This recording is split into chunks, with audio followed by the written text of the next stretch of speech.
Hello everyone, welcome to another video. Today we're going to be playing EU5, and fortunately enough there's been a lot of stability patches coming, so we're currently on patch 1.12. So there's been a lot of fixes and a lot of things that's been going on, and just making the game more stable.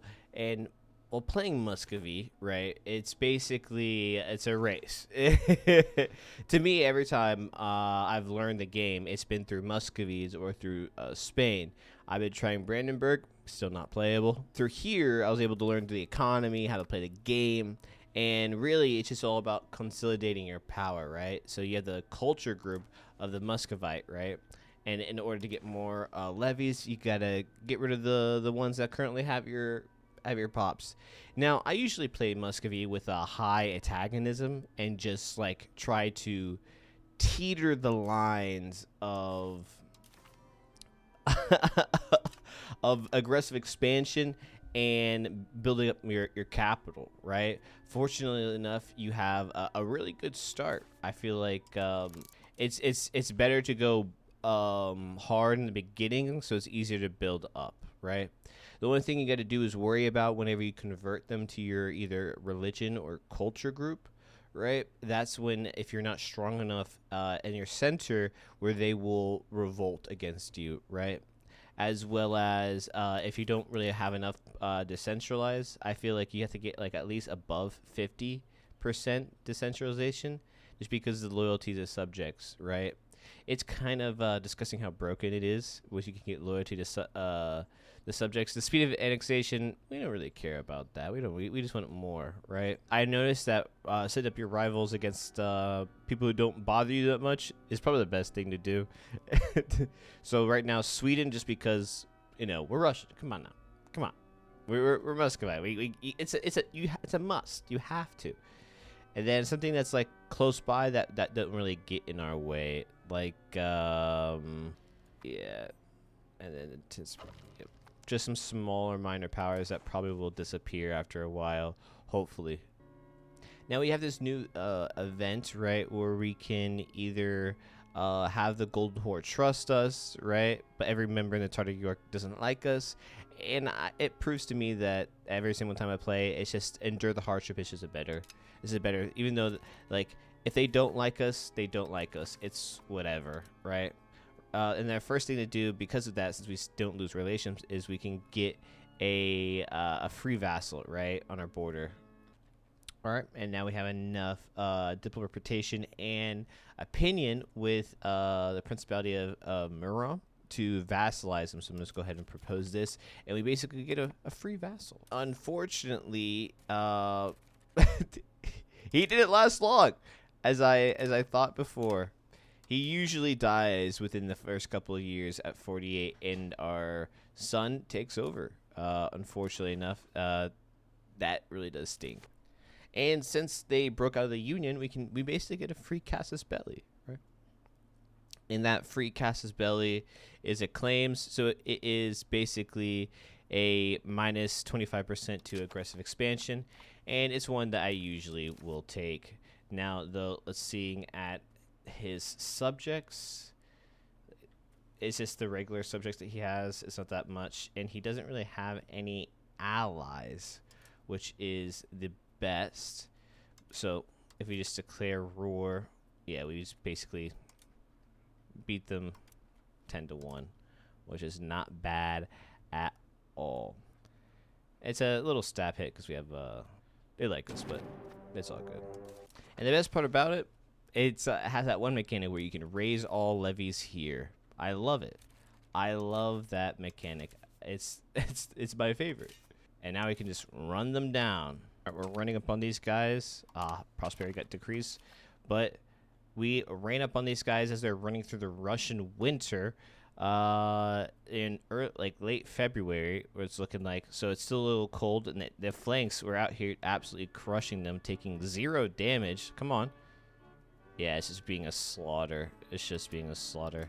Yeah, absolutely. We're losing literally none. And unfortunately, that our center got minus prosperity in the center. That really does blow, but we'll have to get that put us into a deficit.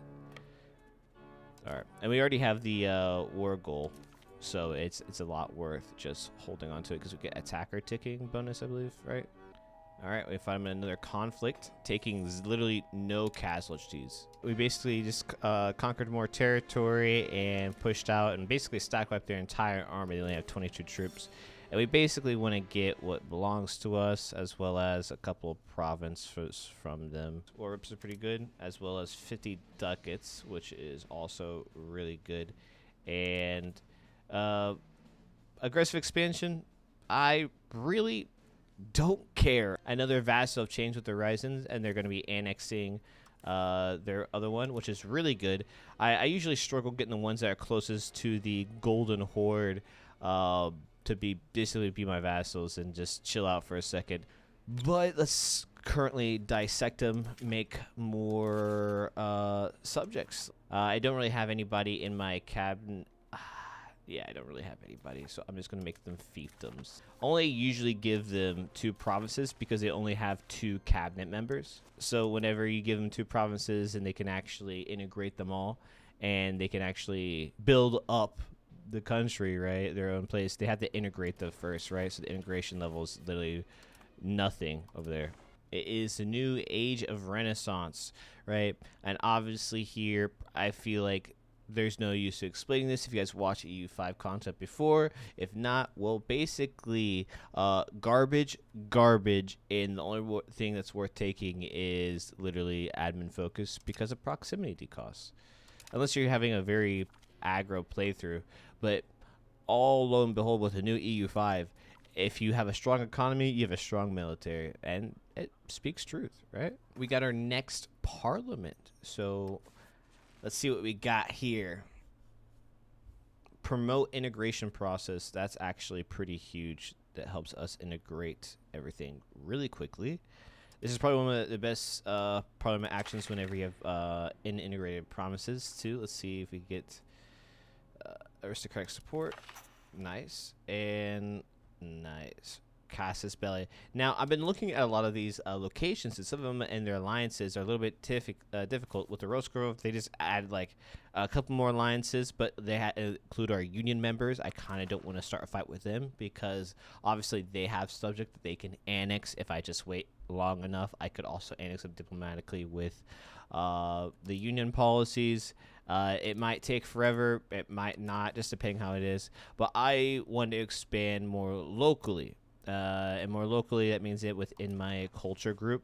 So I was just thinking maybe I did look at someone else who has some of my Muscovite pops, right? As well as push a little outwards in a certain direction. Don't take up too much aggro in the very beginning. But then again, what is Russia without aggression? Come on now. I really do want to press this 100%.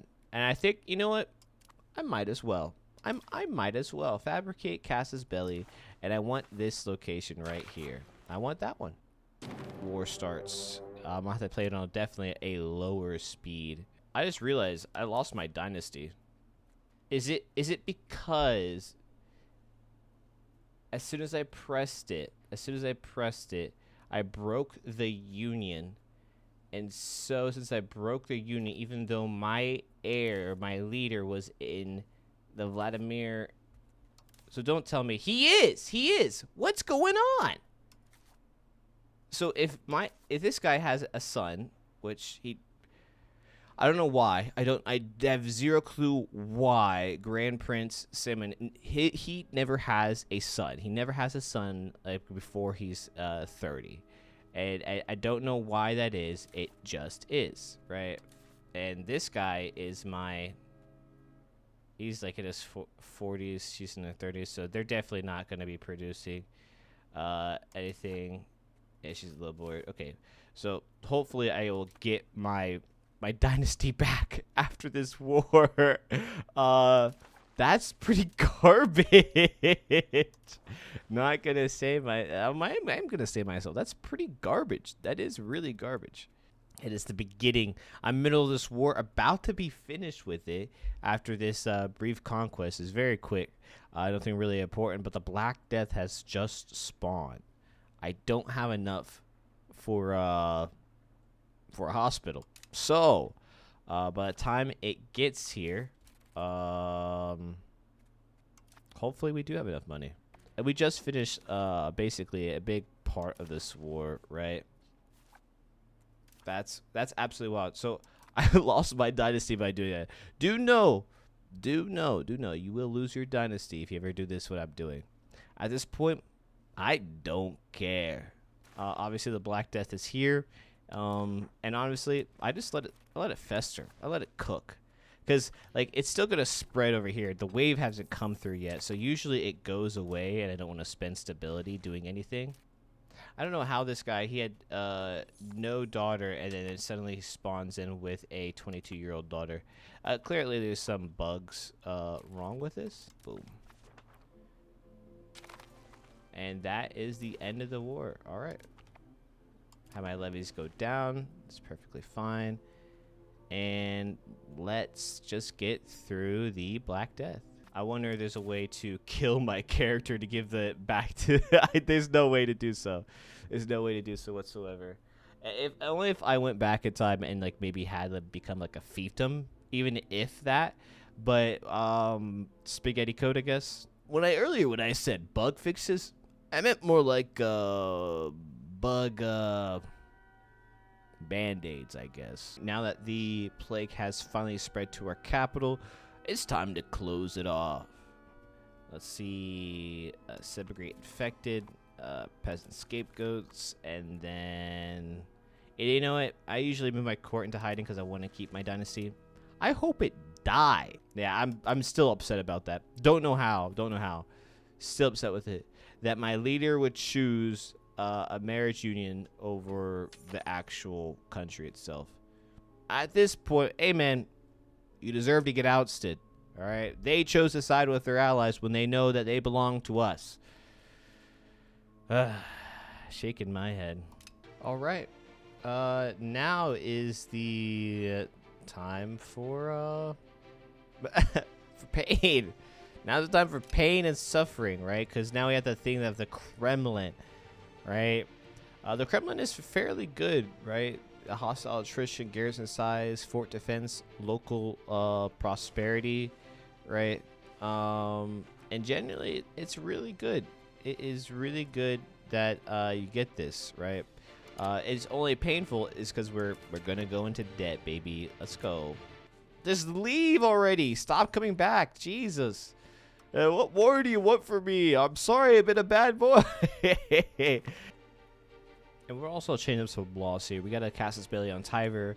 We'll change up some laws. Distribution of power is traditional. Let's do favor the ruler here, which is also good. We get some bellicose support. Tax exemption on the clerics. They don't really give us a lot anyways. Let's get another law change here as well. Honestly, itinerant court's pretty good, right? Rule parliaments, decentralization, and proximity through land. Let's do that as well. You know, I'm picking up what I'm putting down, Shmoo Dog. I'm just gonna get rid of some of the forts that I don't need. I don't need these forts over here. I have no money over here. Sure, it helps with control, but at the same time, if I'm bleeding, I'm bleeding. I can't really stop that. Not pretty chill, but you know, everyone should be chill. Everyone should be chill. So what? I'm vassalizing the entire area around me. So what? That's the thing. Can I take on everyone with my 10 subjects with no population? Even Novgorod would get in.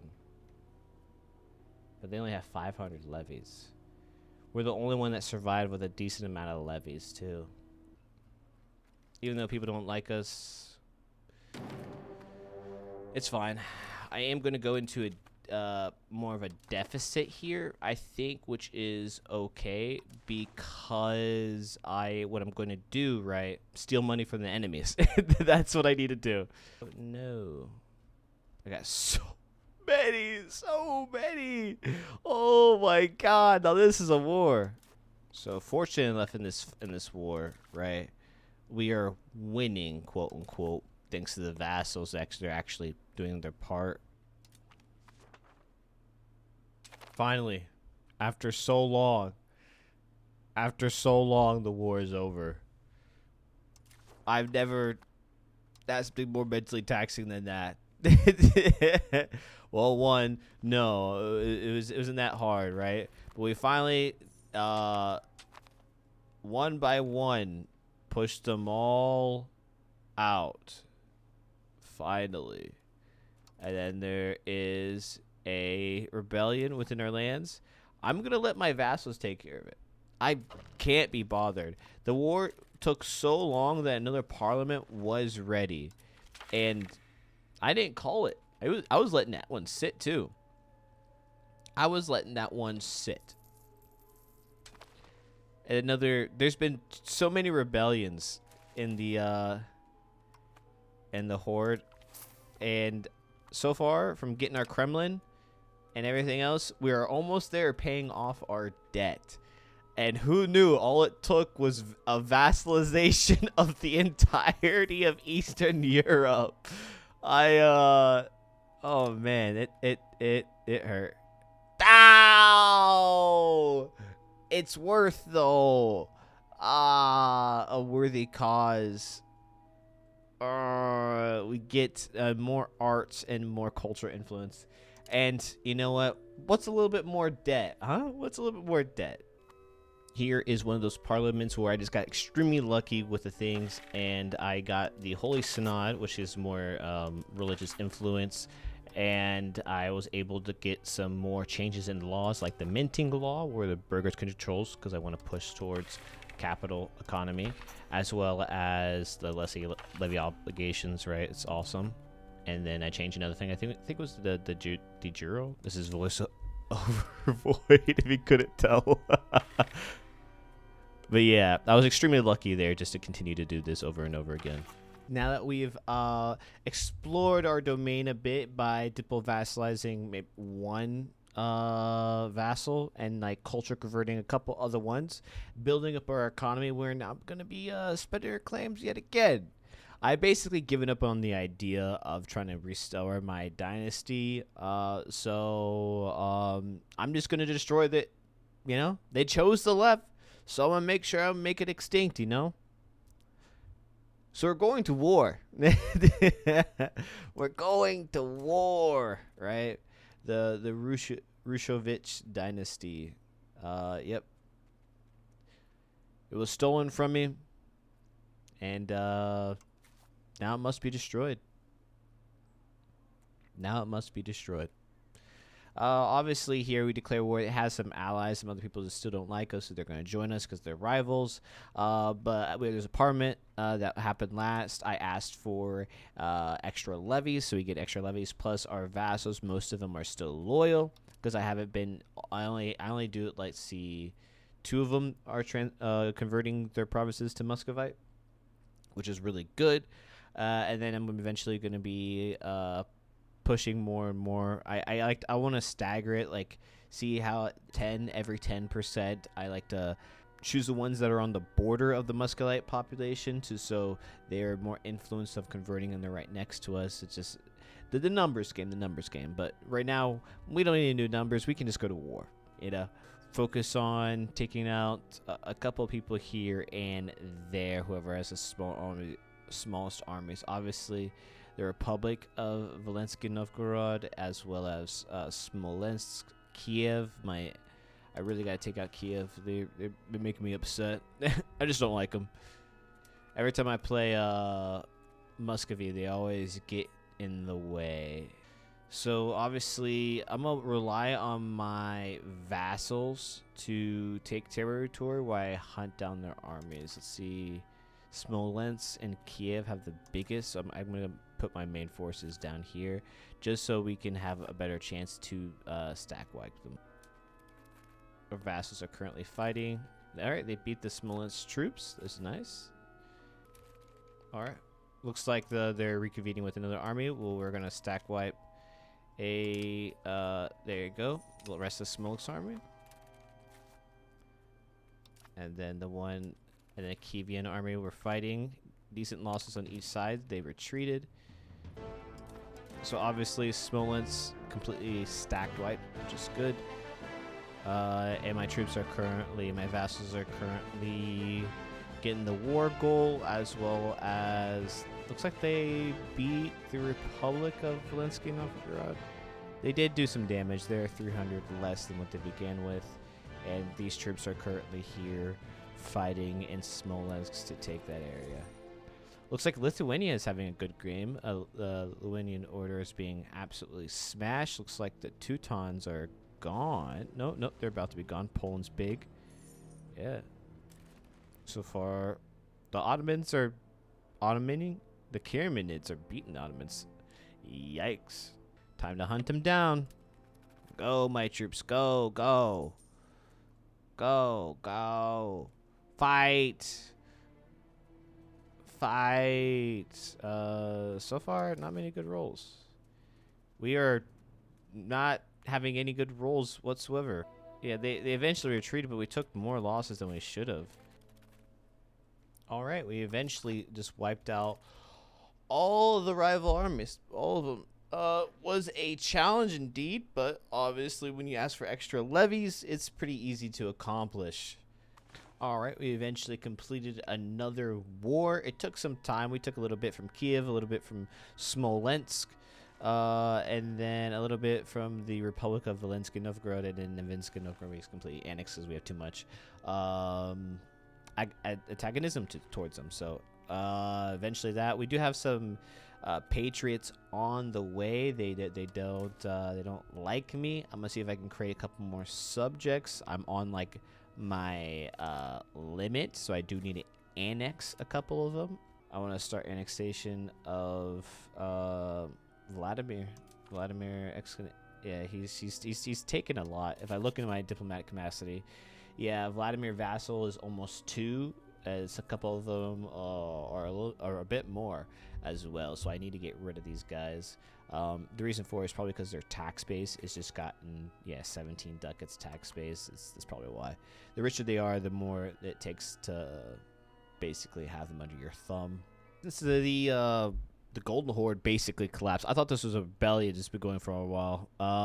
Shows how much I play this game, but that.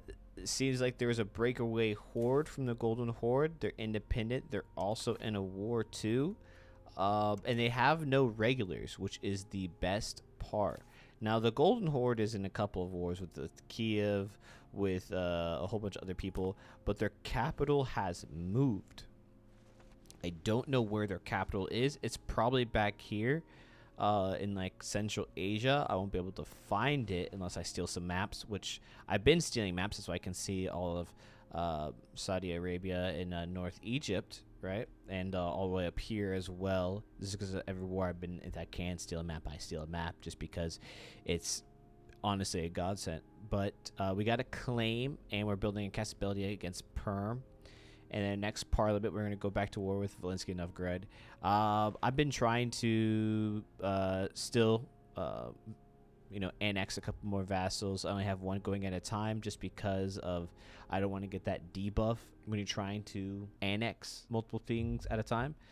So it's basically just it's taking time. It's taking time. We're getting up to a bigger tax base. We have a 41 tax base, which is really good. Our claims on province, which we want to take a lot of. Their capital, I believe, is somewhere far. And Smolensk cannot join because there is a truce between us. So they got on that. So I'm going to declare war, and hopefully I can let my vassals do all the hard work. Other than that, oh nope, Smolensk still did join. I'm gonna raise my levies then. All right, levies, come on now, come on. Yeah, Smolensk should have joined. I don't know why they joined, but they did anyways, which is weird. We fully annexed Smolensk whenever it was revolting, and then we as well as taking a fat chunk from this fake horde.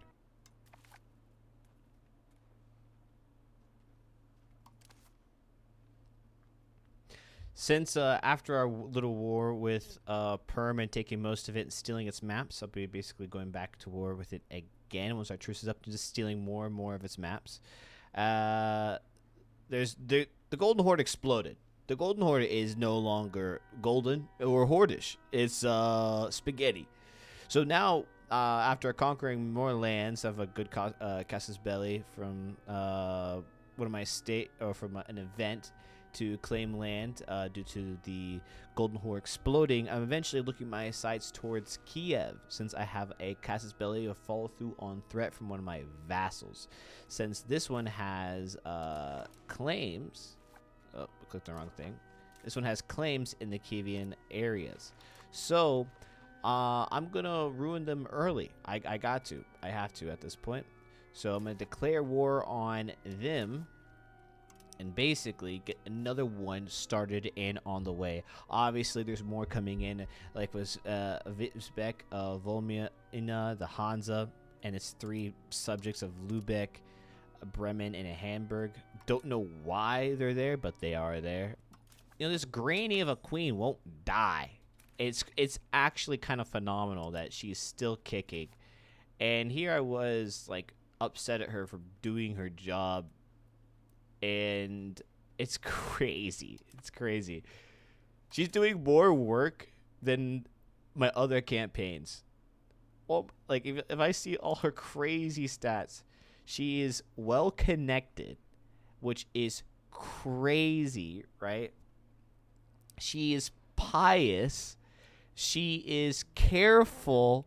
She is industrious. And she is righteous. I've never met a more capable ruler than this one right here. I am so glad that I lost my dynasty. I would do it again if she came back. This is a goated character. And here is where I made my fumble. I really should have checked my army composition and also retreated sooner and not play at max speed. Unfortunately enough, I got too confident and suffered major casualties. Literally lost more than half of my army. And when I expected it, they had regulars. We've taken out their cavalry regulars, but do know that regulars just absolutely destroy levies. And I suffered because of it. This was like my fall in this war, and I suffered major repercussions after this.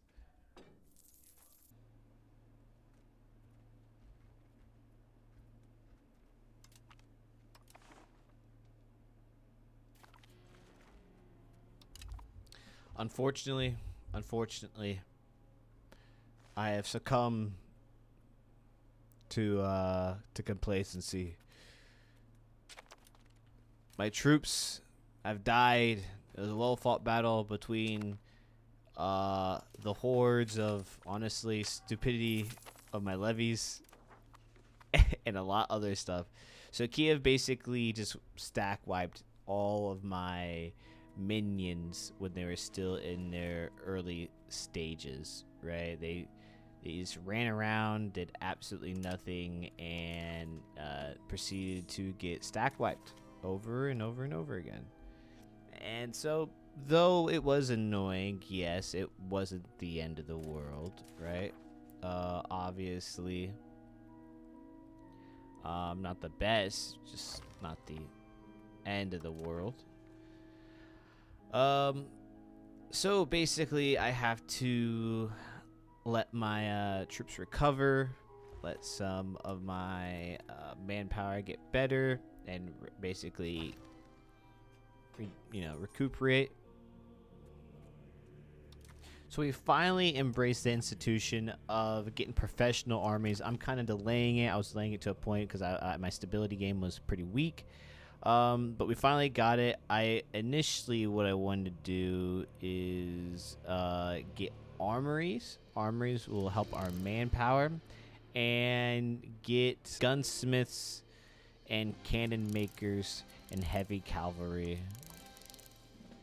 That would be a blessing, because right now we are struggling. I've been playing the game, I've been trying. We spread since last time, so has Austria and Bohemia and some other countries. France is pushing into the area instead of annexing its subjects. Naples fully got rid of the Papal States. That's awesome. And I'm just putting more infrastructure into my main capital because that's a 50 tax base. I need to be higher. I need to scale more. Just mainly, I'm making is just tailor's guilds. That's literally it. I'm trying to pump out the amount of tailor's guilds I have. So I increase the dyes, I increase the tailor's guilds, I increase the dyes, increase the tailor guilds, and then it paid off a whole bunch of debt. And it's just been going back and forth and just trying to dig deep into the golden horde. So far, it's been a struggle. I haven't hit the 100 years mark. I still got like 30-something years left, which is crazy to think about. Me setting a goal to do 100 years into the campaign, get to the early campaign, and I still haven't made a dent into where I wanted to be. I've consolidated. I get rid of Tiber. I get rid of Vladimir. I'm currently get rid of another one right here, and the Muscovite. It's actually kind of stagnated to where I wanted to be right now, just because of the new culture changes. It doesn't really auto change anymore, and I'm really forced to have them have their parliaments to culturally convert. Once our truce finally ran out, I eventually had another Casus Belli through the subjects to reconquer lands, and I was looking at the screen and I was like, why do they have Serbia? Why do they have so many allies? And it looks like Kiev was literally doing everything they could do diplomatically to survive. Luckily enough for myself, I realized who they rivaled, and it was Lithuania. And I said, you know what? I'm going to ally Lithuania and call them in. And that's what I did. And thanks to their help, this war was actually quite easy. It's a big time for the peace treaty. Obviously, we took control of everything. This was the peace treaty. I basically isolated their capital from the rest of the lands, just so the next war, whenever it does come, I'm able to fully annex a whole chunk of lands due to their lack of control in their adjacent provinces. Next patches, whenever I feel like the bailiffs come out, it's going to be a little bit harder to do this since the control is proximity through the bailiffs as well. Or not the bailiffs, the local governors that I wish to do say. It drops. Like, it says 70 there, and I check back later and it says 19. So next time we have another war, it's going to be super easy to conquer more lands. Well, well, well. Look at my old rival Kiev. You know, they only have their tax base lowered. Just look at that. Their manpower suffered. Would you look at that? And would you look at that? Another Casus Belli. Casus Belli. Well, Belly, about to rub my belly on him. And just like that, Kiev is now a relic of what it used to be. They did a peace treaty here. The war was pretty simple since they were basically neutered. They had no troops, no military, and I just finished them. The funny thing is, about this whole entire time when I was playing, I lost my dynasty, got a goated heir, then in that lineage, I got an idiot. He got killed because he was being an idiot. And then the next heir was the daughter, right? And I married back into the dynasty. Yes, he's 40 years old. Unfortunately, the other ones were 30. He just had the best stats. He wasn't married. So I could get the dynasty back. I can get the Rukovich dynasty, which would be crazy. Hopefully we get a male. Hopefully. If not, oh well. At the same time, right? We are we're pretty disgusting looking. Like I'm talking like the borders don't look good. I'm talking the rebels are all over the place. They're all over the place. I'm over my Diplo capacity, I think. No. It's because I was in a regency. That's why I was lowered. But I was for a second. And now whenever I get everything situated, oh, rebels kicked off. Rebels immediately kicked off. And that's usually the cycle, Play the game a bit. I am playing it very haphazardly. I am playing it very, very haphazardly. And I am the only one to blame for this. And I quite frankly love it. Nothing could stand in my way. Well, in order to get rid of these rebels, we really just need to just do another war, because it brings in some more people. And honestly, to clean up these hordes, it's too many. There's too many of them. They're getting on my nerves. The vassals will take care of this as usual. Yeah. It's probably the best feeling ever. Go, my minions! Go! Go! Yeah, 32,000 of vassals swarming their way. They're on their way, man. You better watch out. They're on the way. They're on that way. We just embraced Renaissance for that other cabinet member. And by golly, it took forever for it to, just to get here. We finally did get it. We finally did get it. After a couple more researches, we'll be able to get the government reform, the cabinet seats, and a whole bunch of other stuff too, which will just help us out. We've grown really large. It's I don't know about this. I'm stuck in a civil war. I can't get out. I'm waiting for peace is imminent. Force of peace through annex revolter. Yes. So we consolidated all of Eastern Europe. Oh, most of it. Destroyed the Golden Horde, as well as make an absolute bastardized, disgusting, globified, border gore state of a vassal swarm that is very large and very costly. Very costly. So, as a last word to finish it off for this show, or this episode, whatever you get, if I get like maybe, I don't know, 10 likes, I'll do another one, is to fight Novgorod one more time to basically wipe them off the map. That's about it. That's all I had. Yeah, that's all I had. Finally get rid of them. Obviously, my rivals are going to, step in. I kind of don't care if they do, but we vastly outnumber them. I got to destroy Casus Belli. It's basically whenever you and your rival each other, or you and the opponent rival each other, you can get a spy network to get destroy enemy, which is basically a 0-0 Casus Belli, and you can go out and straight up just do war at normal level. No negatives, no bonuses, just you punching at your rival, which is good. So we're gonna go in there and we're going to crush. Hopefully. Hopefully. I haven't even raised any of my levies. Ain't no way that's 50,000. Ain't no way. I have 50,000 troops for my vassals? That's disgusting. And I myself haven't raised up any. And it's already considering that's crazy. So I'm going to watch. I'm genuinely going to watch this one. I think it would probably be more funny if I use my hordes and hordes of vassals to run down my enemies, and I generally don't have to do anything. That would be amazing.